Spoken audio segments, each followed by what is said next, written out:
During the making of Sixth Sense, Knight told me about an idea that he had, but he couldn't tell me anything about it. I said, okay, I'll do it. Just let me know when I can see it. I guess about a year, almost a year and a half went by. And he showed it to me and I said, oh, good, okay.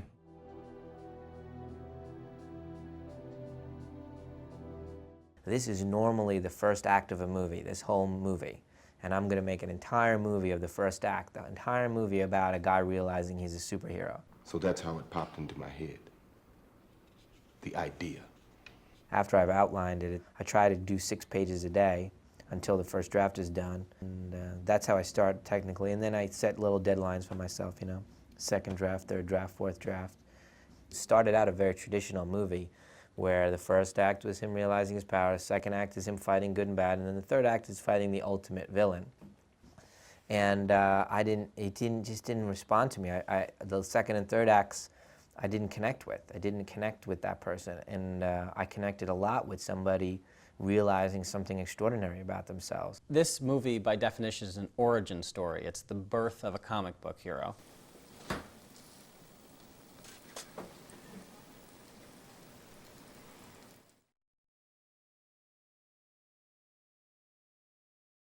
Unbreakable was pretty easy because we had a lot of the same people from The Sixth Sense who we wanted to bring back. We made a couple of changes because of people who weren't available. We had a different cinematographer, so the movie had a different visual style to it. We had a different editor, and I think that lent a different style to it. We met, all of us as a group, about 4 times in the course of the 4.5 months for, 2-3 days at a time, and basically talked specifics of what was in the shot, what the image should do, what the desired effect was for sound and music and all the issues. Knight definitely has a vision and a plan, but I think he is really good at getting the best out of everybody who works with him. And in order to get the best out of people, you want to be open to their ideas and welcome their ideas and take all the good ones and use them.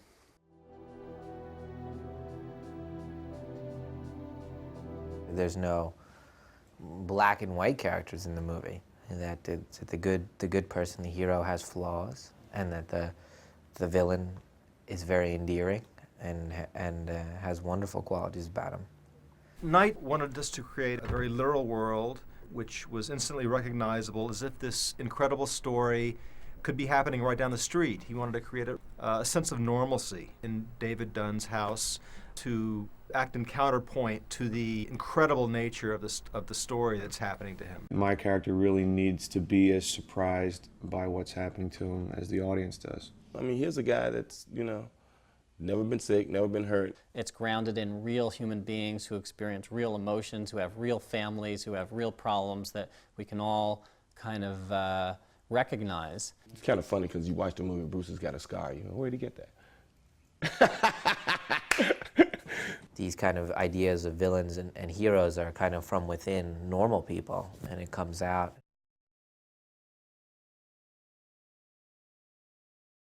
The movie is very, very close to the storyboard, so I mean, in a way, you can see the entire movie before we shoot it. I can walk you through the entire movie and tell you how it's going to feel. It's very important to know as early as possible what the camera moves and the camera shots might be.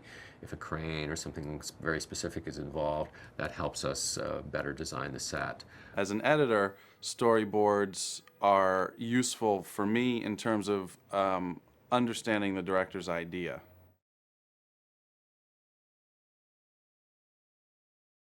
For him, the camera only moves to reflect and change of emotion, never on the move, not on the physical movement.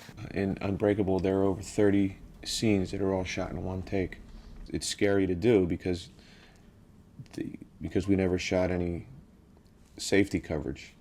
He just knew that this is how the shot was going to appear in the film. Basically, the #1 benefit of pacing it like that is that you feel a part of that world more so. It helps me achieve a symbiotic relationship between the main character and the audience, which is the goal.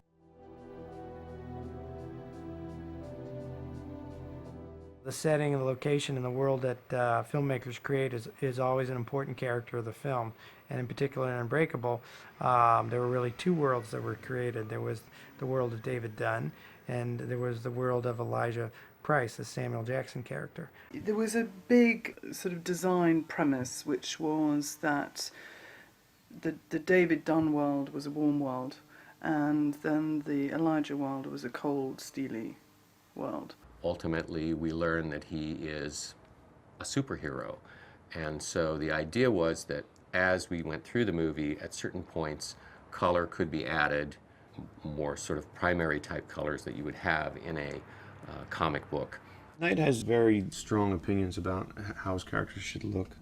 I would think that because of the bizarreness of Sam's character, it might have been a little easier for them to find things for me to wear. Mostly shapeless clothes in this particular film. I was not looking it's not my finest hour style-wise. The main big design thing for him was the waterproof poncho, which then, when he goes to do his heroic act, takes on a mantle of hero, you know, so then we're going into the comic book scenario. And originally we were going to push the fabric as well as the whole scale and structure of the garment, you know, to give it all this sort of sense of drama. In the end, we kept the nature of the fabric the same, but so we just changed the scale of it. So as he goes through that sequence, it becomes slightly more dramatic. It's very subtle. And so unless you really study it, you wouldn't notice it. I think my only contribution was purple. Only because I thought of Elijah as very regal, and that's the color for regality. So establish this sort of turtleneck and this purple colour that comes into play in his childhood. Then when we see him in the comic book store for the first time as an adult, he's, you know, got these things going, the blacks and the purples and the turtleneck, you know. That was my idea, the glass cane. It was a great look. It was something that was almost transparent that he walked with, that he used, you know, so he had this gait and he had this transparent thing with this silver top, and it was kind of elegant to me, you know, that you could see through it, and it was a statement of sorts. Sturdy but fragile.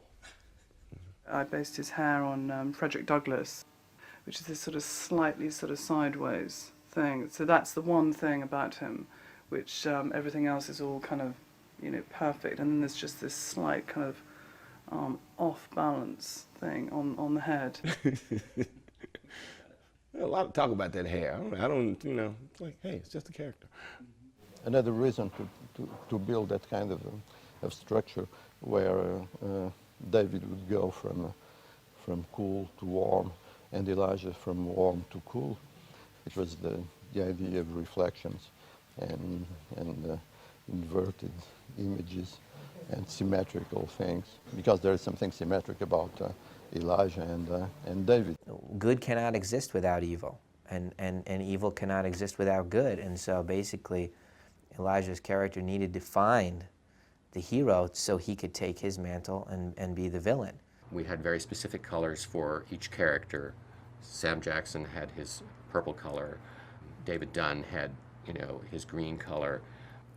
We introduced in the final sequence, or the sequence that leads up to the final sequence, color that started out as sort of muted color and then became stronger as David Dunn starts to perceive his powers. When we see David Dunn in the train, there's that little girl when the camera's going back and forth. She was a colour pop, you know, in that bright yellow. So we used sort of the comic book idea of colour pops and tried to choreograph it, I suppose, really, so that you had always this sort of little interesting thing that you were drawn to that could be a signal or something of importance.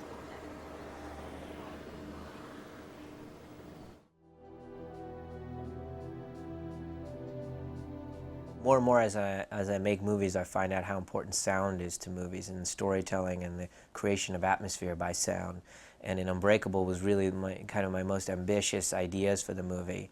And so, you know, I brought in Richard King, and he started working on the movie really early on and started preparing sound effects for all the scenes that we were editing, and we told him one thing, which was, don't use any sounds that have been used before. Don't use anything from a library. I want the film to have a completely unique feel, something original that we've never heard before.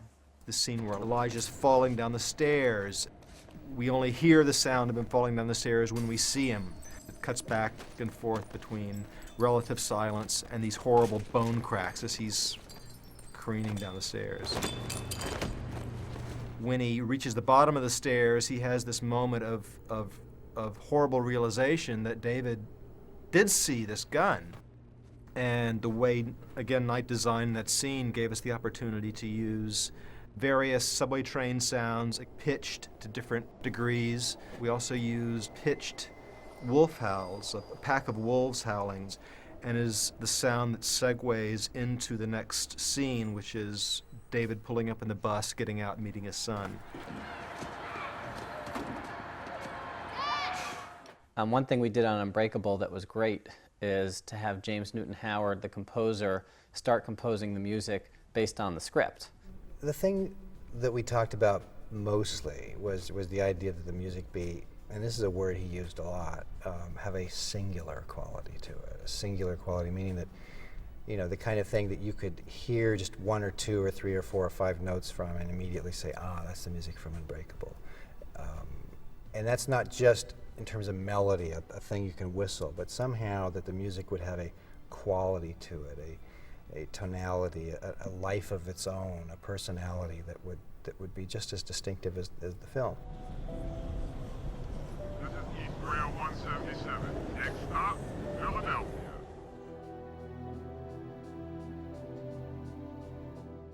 Unbreakable for me was by far the most I've ever put my performance in the hands of the director. He was always right on with how he saw the character, and I wanted to honor that. When you're watching the film for the first time, you're just watching a story and you don't know exactly where it's going. When the film ends, you realize that what you've seen is, in a way, very similar to a comic book. And I think it would be interesting for people, when they go back and watch the movie a second time, to observe the ways in which this film is existing on two levels. It's existing on the level of a realistic story of a man who's a security guard and a man who has osteogenesis imperfecta, and the way that those two lives intersect. But it's also interesting to watch how this movie is a film version of a comic book.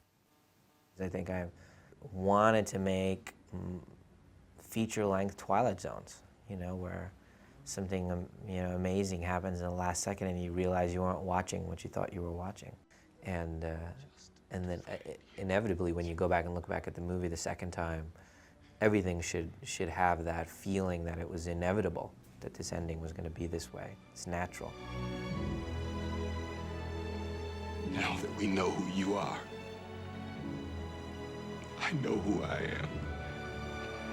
These movies have become so known for their endings, and I wanted them to be elements of the movie and not so much just an ending. You know, just that's all it is, 1 2-hour ending. And it's something I struggle with, because I basically get an idea and then I develop it, and then an idea turns into this wonderful revelation. And now I sit down and go, well, do you want to do the revelation at the end of the movie? And so, you know, that's something I guess I'm going to be struggling with for a long time, because I may not do the next movie with that kind of ending, or I may do it the next movie after that. And it's been an interesting 2 movies here, watching everybody hearing gasps in the last 5 minutes of the movie.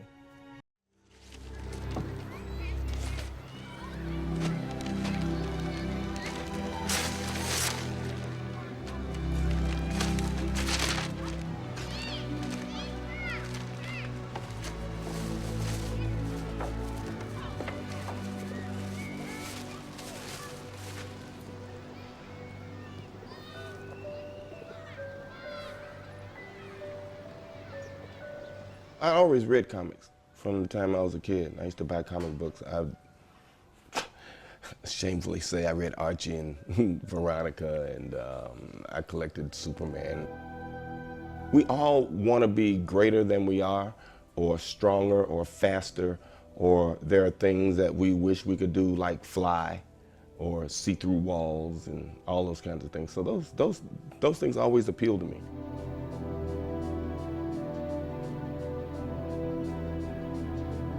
Sometimes we'd be Superman, people would throw kryptonite at you and you'd go down. I mean, we acted, you know, very strongly, and we had theme music. We did the whole thing, you know. When we fought, we made music sounds. We make all the fist sounds. The superhero is absolutely essential, especially for young male readers who want to get in touch with their manhood. Well, it's no mystery that power fantasies are something that relates to an adolescent boy. I mean, what a time of our lives to have such a desire for power, such a sense of our potential power, but always feel as if the world is keeping us down, keeping us from attaining that power. Superheroes are tailor-made for that age group. Superheroes are, in fact, I think justified by the fact that they are a genre mishmash of every form of fiction, and this including science fiction, fantasy, mystery, magic, myth, all that jumbled into one package. To me, the true superhero and the ones who have survived coincide with the true mythic hero, as I've said. They have the power. They have the power sometimes, and they get the call. The call is a mystic thing, like I say. It can be a bat flying in your window. It can be anything. Sometimes they avoid the call. Bruce Willis tries to avoid the call, but they can't. They can't, because they are put on this earth, sometimes sent to the earth on a rocket ship, you know, but they are put on this earth to fight evil, to fight the evil, to make things better. And that's the hero in his purest, in his or her purest form. They're like basic morality plays. It's kind of like watching a Hong Kong movie. There's a set of bad guys, there's a set of good guys, and everybody's got a purpose, and it's very clear cut. But everybody's loyal to everybody else. The bad guys are very loyal to the bad guys, and the good guys are very loyal to the good guys. You can't have good without evil. If there's no evil, I mean, you can be a good person, but you can't be a hero with no evil, because you have to make it better. And there has to be something that you must make better. I mean, if there's nothing for you to fight, then you'll just stay in Smallville, you know, and be a nice guy all your life. But you can't ever become a hero unless there's something for you to conquer. These are archetypes. These are ideas that live within our heads, that are hardwired into our brains. They manifest themselves as stories. If they're well done, they manifest themselves as stories that are appropriate to a given time and place. One rainy night, very much right out of the Spirit scene, I was sitting in the studio, and I got a call from the guy who was going to be my partner in the venture. He's the guy that brought us together, Busy Arnold. From a bar, I could hear the jukebox going in the background, and I hear the tinkle of glasses, and he says to me, "How you coming?"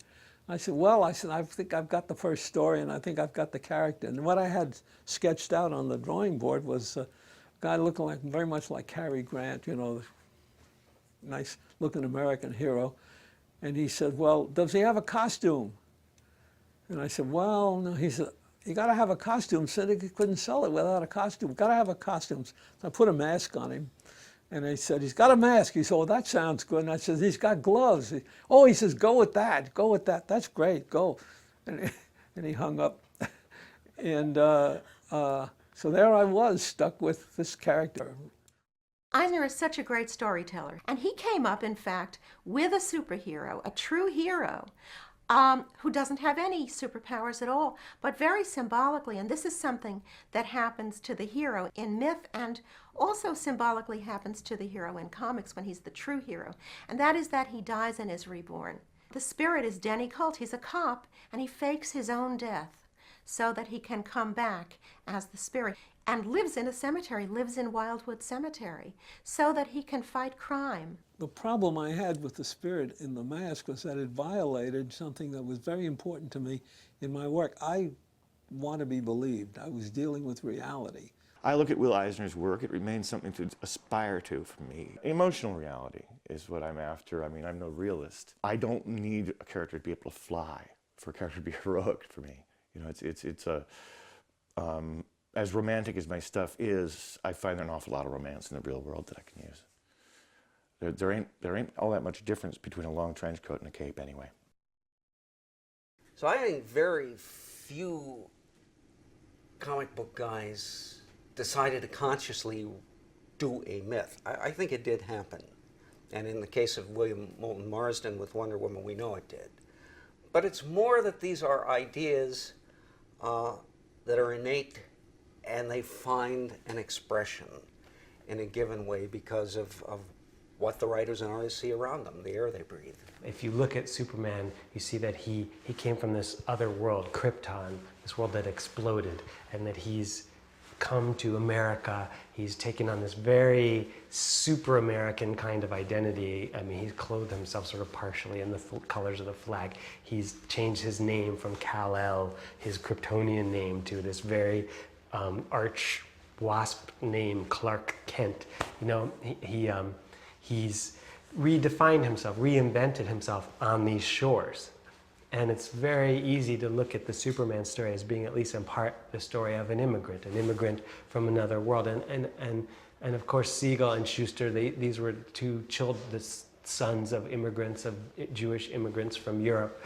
You know, if you look at the creators, a lot of the early creators in comics, a lot of them were Jews, and a lot of them were the children of immigrants. It seems that the majority of them grew up in New York, grew up in either the slums or at least working class neighborhoods. These kids lived in apartment buildings. They didn't live in single family dwellings in the suburbs.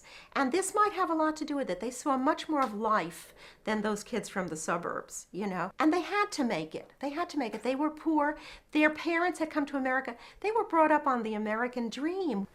I definitely think there's at least some element in the whole sort of superhero myth, the narrative of the superhero, that is at least in part coming out of the promise that, you know, that is made to the immigrant. That when you come here, you don't have to be what you were there. You can be something totally new. Superheroes are the biggest melting pot, I think. And I think that's why their particular entertainment value has sustained for so long. I think Pfeiffer wrote an article once and said that we all knew that the Spirit was Jewish, even though his nose was short and he had an Irish name. Well, you know, I couldn't see making a superhero named Sam Goldstein or something like that. Just didn't work. Wouldn't work out. Even an Italian name wouldn't work out. Would it work now? Have the audience? Might work now. Might work now. I think of myself as a second-generation comic book guy. The first-generation comic book guys were inventing it. When you do comics, your enemy, your biggest enemy is time. Because you've got to find the right way to involve the reader in such a way that he or she doesn't speed through it. Because technically speaking, a comic book can be read in no time at all. But it isn't enjoyed if it's read too quickly. The Spirit had several problems when I started. First of all, I had only 7 pages to tell a story.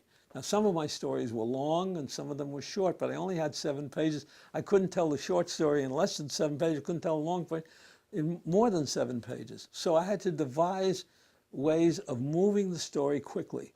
And that gave me an opportunity to invent panel arrangements. For example, some pages I had 10 or 15 panels on a page, and some pages I had only about 6 panels on the page. Panels, I learned, became part of the vocabulary. They became part of the punctuation, a form of punctuation. And they affect the rate of reading, they affect the psychological approach that you take to the story. They can convey claustrophobia and they can convey openness. Representing motion was a particular challenge for comics artists. Somehow we had to describe the motion of a figure running or a car driving and do it with a still image. So we created this convention of the motion line or streaks or blurs in the background. And we have all these different ways of doing it. I'm mad about the idea of closure, that how much the eye can do with how little information, which I think is the entire science of comic books. I mean, you only get one image out of a potential 1,000. As you read a comic book, you're creating so many between those panels. It's wonderful. I feel that the ultimate thing that people were looking for, like myself as a reader, was a feeling that this material we were reading about was truly real. We didn't necessarily want to believe it was a cartoon. We didn't want to dismiss it in that fashion. It's magic realism. It is not real stuff. It is a funhouse mirror reflection, and we hope an entertaining reflection of reality. And you're allowed to be psychologically realistic and still play fast and loose with physical reality. The trick was and is, what is the archetype? What is this character really about? You can answer that and then put a contemporary sensibility on it, and you have a way to do any of these characters. You know, I've also gone to another place too, like, you know, the crime comics or the more violently themed comics. If I had someone that didn't know a lot about comics, I would take them into the comic book store, and depending upon their sensibilities, I would give them all the Frank Miller I can find. Well, comics definitely got darker in the 80s, and that's definitely probably due mostly to two people, and that would be Frank Miller and Alan Moore. People knew for a long time that the superheroes in general were in trouble. Sales were so bad. This created a really nice atmosphere where publishers started saying, look, you know, let's let the inmates take over the asylum and see what happens, because, you know, things are getting pretty flat out here. And some of us were allowed to do so. With Watchmen, I think what Alan and I were trying to do was not deliberately dirty everything up or show that all these ideas had, all these idols had feet of clay, or that it was all a terribly psychologically flawed concept, because, you know, Alan and I both grew up loving superheroes, the best of superheroes, you know, what superheroes could be. But I think what we were interested in doing was saying, well, supposing superheroes really existed, because clearly, you know, the kind of Batman TV series showed that the traditional superhero would just be absurd in the real world. I mean, it just doesn't work. So we thought, well, supposing there was a rationale for there to be people who put costumes on, and there was a real Superman, for instance, what would he be like? And when you extrapolate from that, you realise that the people who were given the superpowers, or who decided to go and fight crime, might do it for much more human reasons than just this kind of abstract, you know, I have been gifted with powers, so I must save the world. You know, I think arguably, and I wouldn't want to be too cynical, that most people think, I've been gifted with powers, great, I can look through the wall of the girls' locker room. You know, I mean, you know, I'm not saying that's what I do. Clearly, I would save the world, but, you know, these things are interesting to explore. And that's very different, really, from what Frank Miller did. Frank Miller just, The Dark Knight, I mean, he really made it dark and grim, and the complete opposite. Okay, Batman was always kind of a dark character, you know, the forces of the night and bats and everything, but he was just like all the original characters from the 40s, the superheroes from the 40s, he was very pure. He was there to fight evil. He was pure. Frank Miller made him very complicated and dark and took away the purity. He's not pure at all anymore. He isn't pure at all. In fact, Frank Miller's characters all have this corruption in them. Here's the problem with talking about Miller. His trick is he doesn't like heroes. Well, you know, my big problem with Batman is, why would the world need him? Yeah. The world's this perfect place in DC Comics land. And I thought, well, I'm looking out the window. That's not what I'm seeing. And it was kind of irresistible to do an anarchist superhero in Reagan's America. My guess is that they saw those characters as manifestations of the establishment and decided to give them feet of clay. And I think that's a perfectly reasonable enterprise. It does diminish the hero archetype a lot. And if it's badly done, it's awful. It's sophomoric. To take some character who a couple of generations of Americans have looked on as a paragon and show that he's really a terrible jerk, where do you go with that? If you can get stories out of it, that's always my criterion. If you can use this as a point of departure to tell a terrific story, that's a reason for doing it. Frank Miller can do a corrupt hero. He's a great writer. But so many, it's like the fad. This is the fashion in comics today, is to do corruption, is to do darkness, is to do vicious comics. And you have to be really good to do this. And most of them are not good. And all they have then are bleak stories, are stories of corruption, are stories in which there are no real heroes anymore. And there's a sadness to this, of course, because young boys are reading this, and young boys used to read Superman and Batman when they were true heroes, and read this and say, yes, I want to fight evil, I want to be good, I want to be a good person, because only by being a good person can I be a hero. Well, young men are rebellious, and in fairness to Alan and the other people who were doing that, there was a lot to rebel against. Still is. I think that we're outlaws. Comic book people are outlaws. I want us to be outlaws. We're born for it with this form. You know, we've talked about superhero comics, and we've talked about why, you know, superhero comics came to be the thing they are. But I honestly do think that superhero comics are a genre that's taken over a medium. You know, they should be part of comics, yes, because they work very well in comics. But the fact that they more or less dominate the comic book field, particularly in the USA, is a source of great imbalance. And I think what we're finding is that, you know, as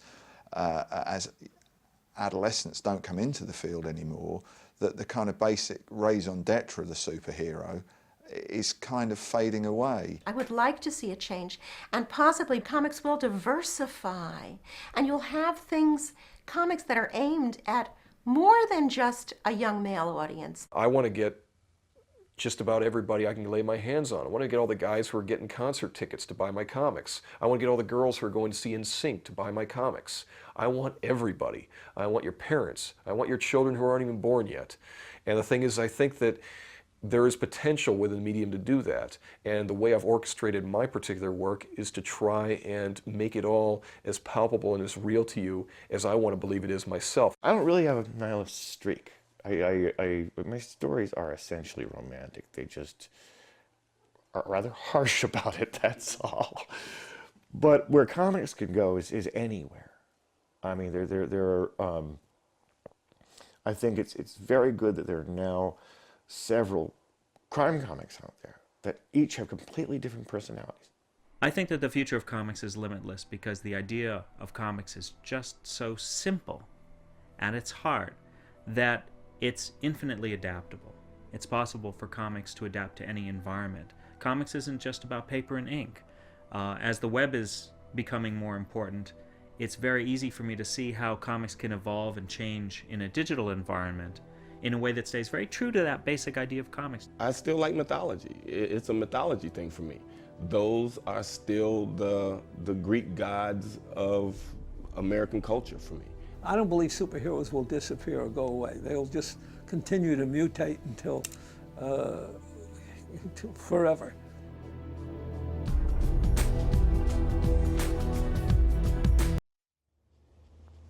This is where we shot the train graveyard sequence in the movie when David Dunn comes in the middle of the night and it's raining and all, and he comes to see the wreckage of the train where the train company keeps all the pieces as they do the investigation, and he comes in to see exactly what happened to his train, and he has that flashback.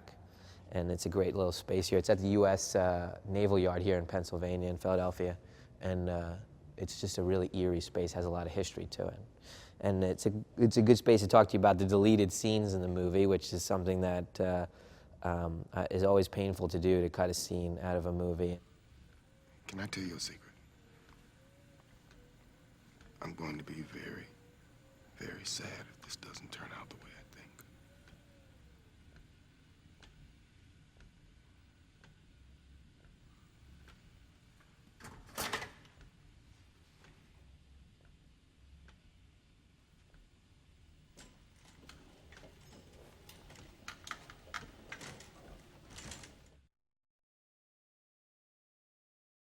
This is a scene that I wrote really late in the game. I wrote it after I hired Robin, and I wanted to really develop her character a little bit, so I wrote this scene with her and her son as they wait in the emergency room for information about whether, you know, David Dunn has lived or has perished. And it's a really kind of a sweet scene. It's the first time I ever wrote a scene where we weren't talking about the plot at all. And they're talking about food, but they're really talking about how sad they feel. And this was a tough cut to make, and but it has great performances in it, and I'm glad you guys get to see it.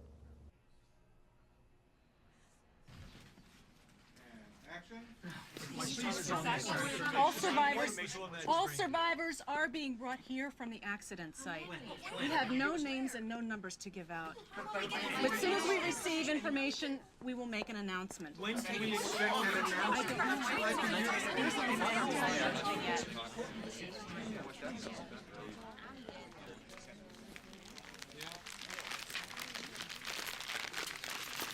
I got the mesquite barbecue chips you like, honey.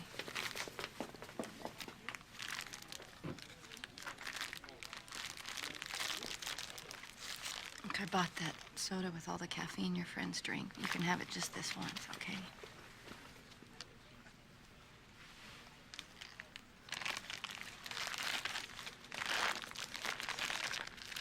They didn't have the candy bar you liked, but look, they had others.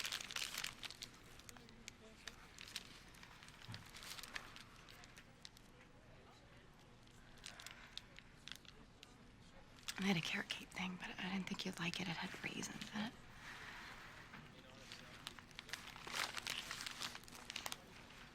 You could take out the raisins.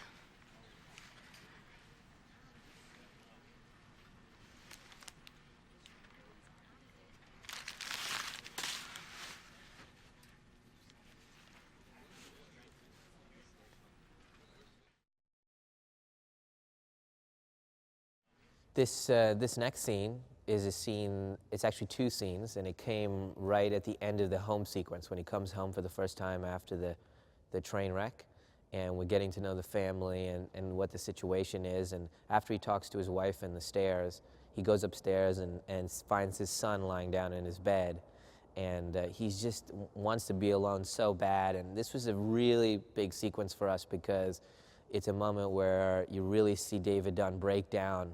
And Bruce did just an amazing job in this, and it was kind of really an awesome thing to watch him perform this scene. And when we put it together, it was just fantastic.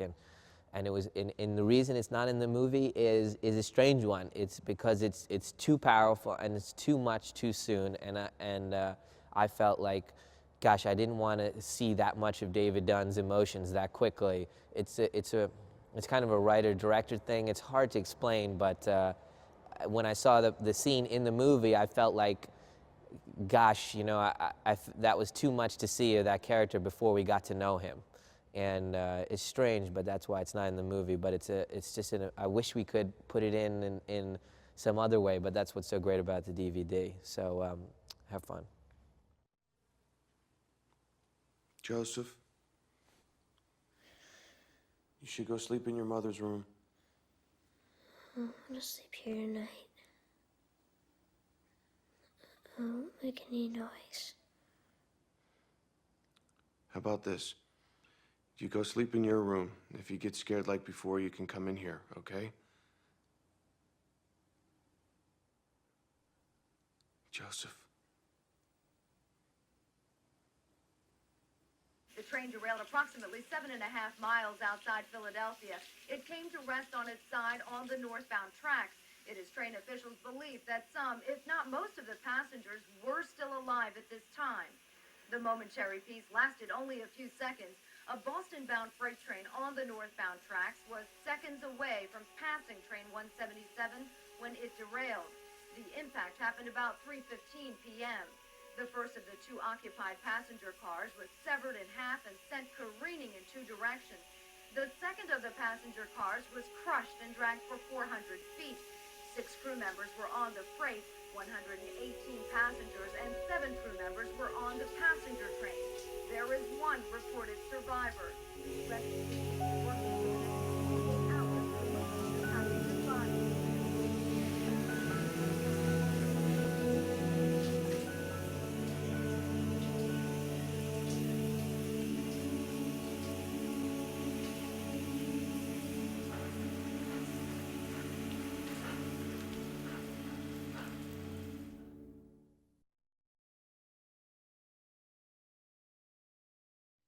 For me, there's always one big scene that you plan on when I'm making the movie and I'm writing it and we're putting it together.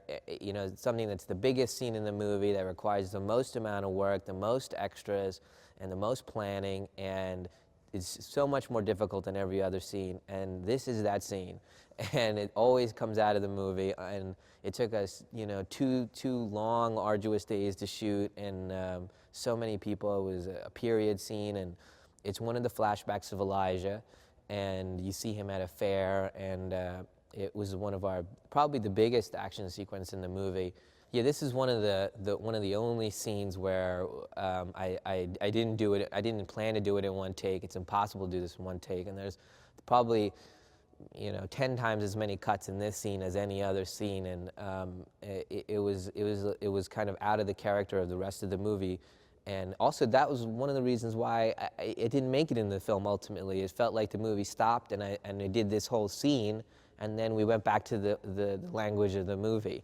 And I don't know, you never know when you make this mistake in the conception of it, but that's what happened. And it's still a very exciting and visceral scene to watch. It just doesn't feel a part of Unbreakable. And so we took the scene out, and this was a really hard cut. And also, there's a little boy who played Elijah at 7 years old, and he just did an amazing job, and he actually had to keep coming back to do this scene and reshoot it, and you get to see him here.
Elijah!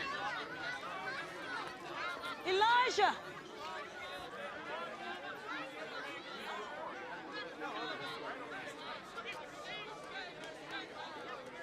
Alright, gang, sit back, let's get ready. Remember, hands and feet must remain down inside those cars. I won't get hurt, Mama. I'm safe.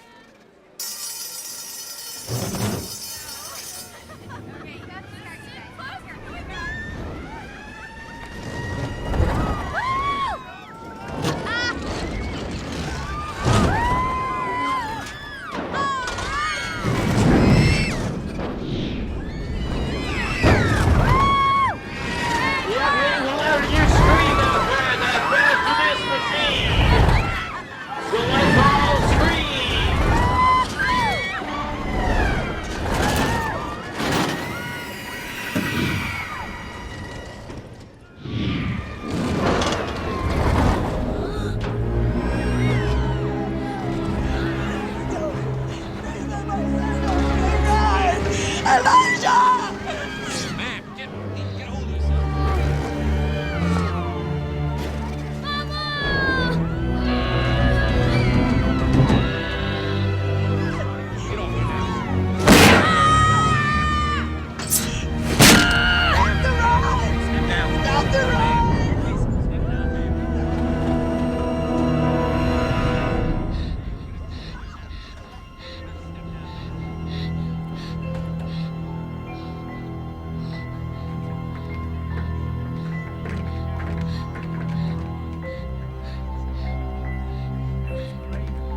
This scene involves David Dunn and a priest. It comes during the church sequence, which is cut down a lot in the movie, but it actually was the first scene that I got right when I was writing. When I wrote it, I just looked at the page and I said, yeah, that's it. I finally got the tone of the movie. I finally understood David Dunn's character, and then I started to write the rest of the movie. And so, in a weird way, this was like the beginning of Unbreakable. This scene, and it's not in the movie because of a lot of factors. We shot this scene twice, actually, in two different locations. And the first time we had camera problems, and the second time I just felt like, you know, it was a lot of internal things going on with the character, but I needed to get back to the plot of, you know, why did I survive? That was why he's there with the priest, but why did I survive? Boom, he gets this note on the car, and we're off to the races, and we get to see Sam Jackson, and here we go. And so I'm always fighting this kind of battle between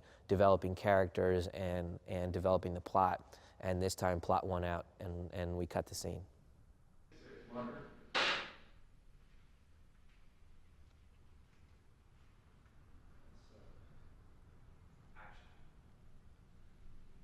I used to play football in college.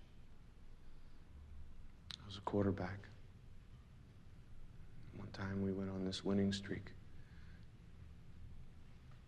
Just went on and on. I couldn't lose. When something like that happens, you get superstitious. Do silly things. You wear the same socks.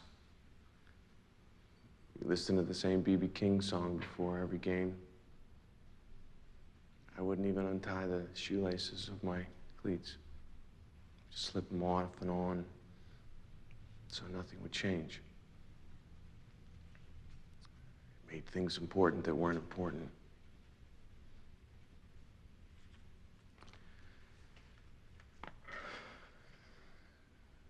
This is different. I was the only person to survive that train wreck. Only one. It feels like this is important.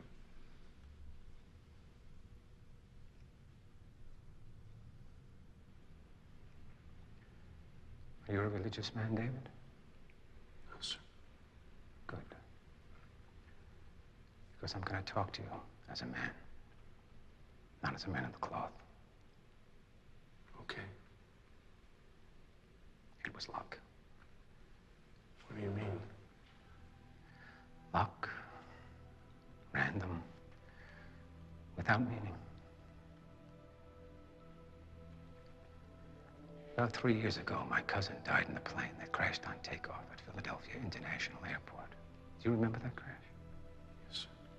I prayed and prayed until finally I found some meaning in the event. It gave me peace. And then, not quite a year later, an entire family from my parish burned to death in a hotel fire downtown.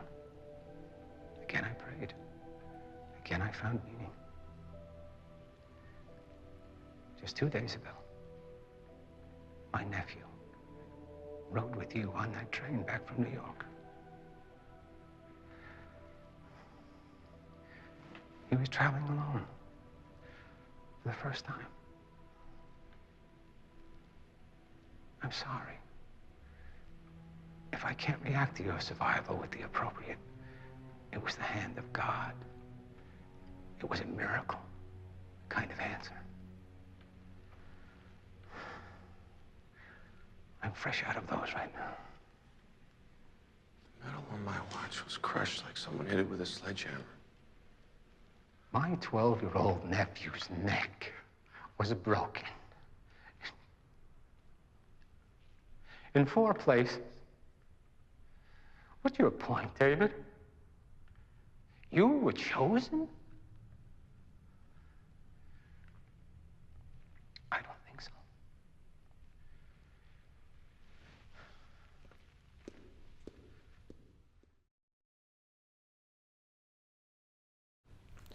So this next scene that we cut out is actually a sequence. It's probably like 5 or 6 scenes, and it's in the middle of the movie. And it's always, the second act is always the place where things get really slow and you want to get going to the plot. And these scenes were all pretty much character development scenes. There are scenes with him and his wife and scenes with him and his son. And we made these points in other places in the movie, so I decided to take them out. But they're really wonderful performances in there, and it's a really sweet sequence. And it begins right after the weightlifting scene in the basement, and you get a call. He gets a call from somebody. He's not sure who it is, and it turns out to be his wife calling from another room in the house. So go ahead and watch this, and it's really sweet scenes. Yeah, hello. Is David done there? Audrey? Yes. Is this David? Yeah. Audrey, where are you calling from? My name is Audrey Inverso. We went to college together.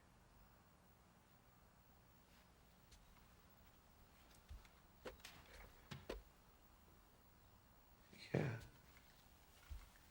I remember you. I was hoping you'd call me, but anyway, I decided not to wait.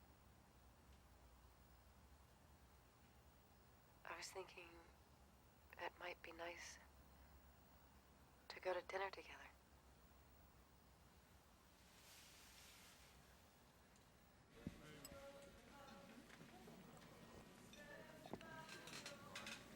Do your therapy clients ever just jump a level or two? Do something that they didn't know they could do? Not often, but yes. I mean, most people get scared when they see the shadow or their limits, you know, and they don't know how far the shadow really is. They don't know how far away the real limits are standing. And they stop out of fear.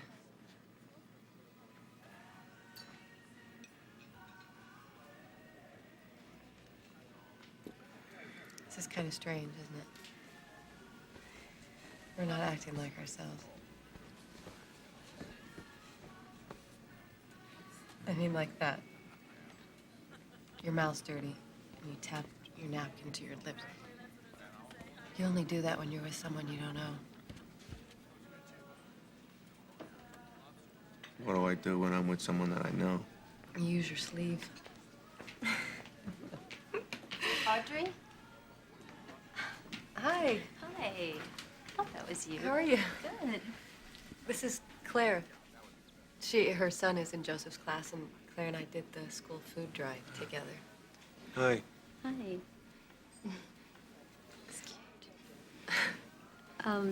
So Audrey has spoken of you. I'm so glad she finally asked you out. What type of lawyer are you? Type lawyer. This is my husband, Claire.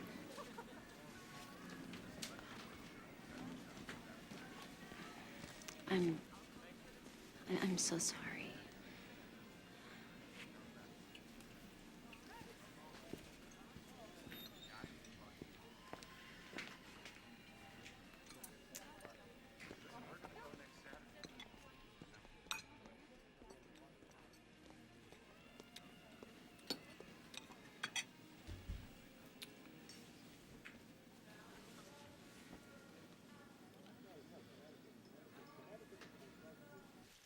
He ate about 6 of those chocolate-covered donut holes with his milk.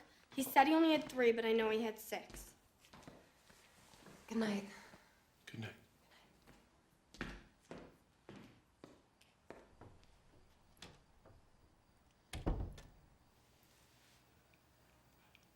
My parents sleep in separate beds. Thank you.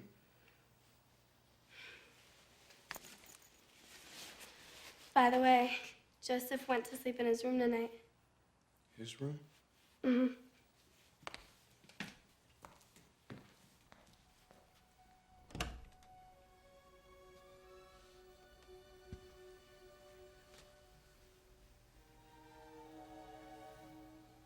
I'm not scared. That's great. You know why? I know now. Know what? Your secret identity. That man was right.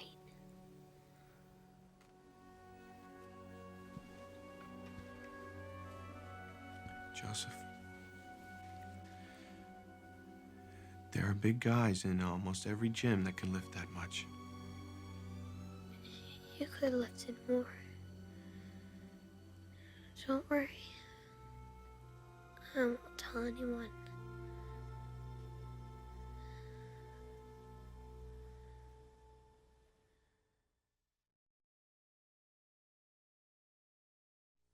This next scene is one that I had a lot of fun shooting and a lot of fun storyboarding. It's kind of one of our action sequences we took out of the movie, and it's another bench press sequence where David Dunn decides to see if how much weight he can lift, to make sure that this is for real. And so he goes to his job where, you know, he's a security guard at a stadium, and there's all these big Olympic-sized weights that the players use, the professional athletes use, and he sneaks over there and decides to see how much he can lift, and it's a very fun scene. But the reason we took it out is because I felt that it was a little redundant, that we got the idea that he can lift a lot of weight, and he was being a little slow to catch on that he's special. But it was a really sad cut because it makes you smile and you have fun watching it, and but that's how it goes.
As I did on Sixth Sense, I wanted to put a short movie that I did when I was little. I looked at the first movie that I ever did that was an action movie, had this big fight scene at the end, and this movie is called Millionaire.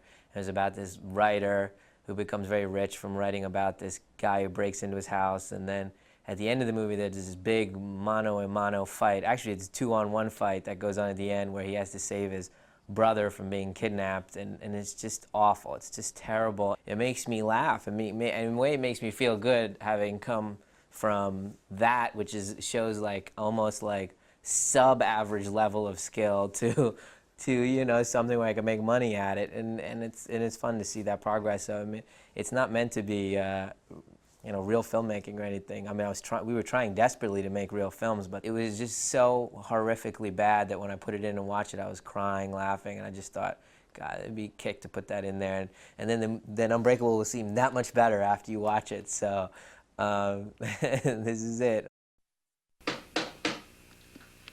We're here. Where's the money? I have the money right here. I'll not be pulling one over me. Don't give it to him. I'll lose a brother. Don't worry about me. Give my brother first. Give me the money. Give my brother. Give me the money. Come on, give me a second. Quickly.